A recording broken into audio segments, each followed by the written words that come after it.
January 23rd on this day, in 971, the War Elephant Corps of the Southern Han was defeated at Shao by crossbow fire from Song Dynasty troops, forcing the Southern Han state to submit to the Song Dynasty. This marked the end of the first regular War Elephant Corps in the Chinese army. In 1368, Zhu Yuanzhang, aged 40, ascended to the throne of China in a grand coronation ceremony, becoming the Hongwu Emperor and establishing the Ming Dynasty, which would rule China for 3 centuries. In 1556, the Shaanxi Earthquake struck China, becoming the deadliest earthquake ever recorded and killing approximately 830,000 people in Shaanxi province. In 1789, Georgetown College, which would later become Georgetown University, was established in Washington, D.C., marking the founding of the first Catholic university in the United States. In 1832, Édouard Manet, the French Impressionist painter best known for works such as Luncheon on the Grass, was born. In 1849, Elizabeth Blackwell, born in England, received her Doctor of Medicine degree from Geneva Medical College in New York, becoming the first woman to be trained as a physician in the United States. In 1885, Leadbelly, a legendary folk and blues singer, songwriter, and guitarist known for his vast song repertoire and complex life, was born. In 1899, Humphrey Bogart, the renowned American film actor known for roles in The African Queen, Casablanca, and The Maltese Falcon, was born. In 1913, the Young Turks staged a revolt in the Ottoman Empire, angered by concessions made during the London peace talks.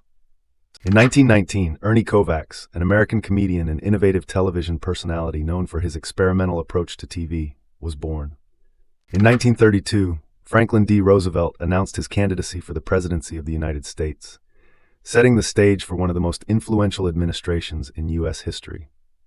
In 1939, Ed Roberts, an American disability rights activist and founder of the independent living movement, was born in San Mateo, California.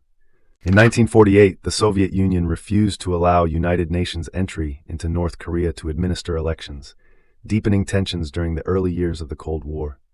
In 1949, Communist Chinese forces began their advance on Nanking, an important coup in the Chinese Civil War.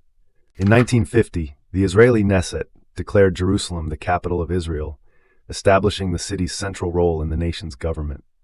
In 1951, U.S. President Harry Truman created the Commission on Internal Security and Individual Rights to monitor the anti-communist campaign during the era of McCarthyism. In 1964, the 24th Amendment to the United States Constitution was ratified, prohibiting federal and state governments from imposing poll taxes as a condition for voting in federal elections.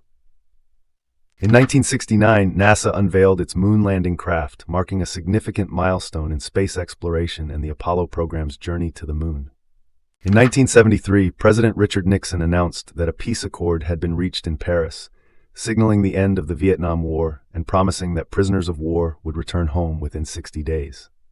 In 1978, Sweden became the first country in the world to ban aerosol sprays, targeting the harmful effects of chlorofluorocarbons on the Earth's ozone layer. In 1981, under international pressure, South Korean opposition leader Kim Dae-jung's death sentence was commuted to life imprisonment in Seoul. In 1986, the inaugural class of the Rock and Roll Hall of Fame was inducted, including legendary artists like Chuck Berry, James Brown, Ray Charles, Fats Domino, Jerry Lee Lewis, Elvis Presley, and Little Richard, celebrating their profound impact on music history. In 1997, astrologers marked the dawn of the Age of Aquarius, believing that, for the first time since 1475, several planets, the Sun and the Moon, were aligned in a perfect six-pointed star within the first degrees of Aquarius. In 2005, American comedian Johnny Carson, who was host of The Tonight Show from 1962 to 1992, defined the late-night television format, passed away at the age of 79. In 2011, Jack LaLanne, the pioneering physical fitness guru and first host of a televised exercise program, died at the age of 96. In 2018, LeBron James became the 7th and youngest player, at 33 years and 24 days old, to reach the 30,000-point milestone in the National Basketball Association during a game against the San Antonio Spurs. In 2020, the city of Wuhan, China, with a population of 9 million, went into lockdown in a decisive effort to control the COVID-19 outbreak, marking a major development in the global pandemic response. In 2021, American talk show host Larry King, whose easygoing interviewing style popularized Larry King Live as one of CNN's longest-running shows, died at age 87. Subscribe so you don't miss tomorrow's events.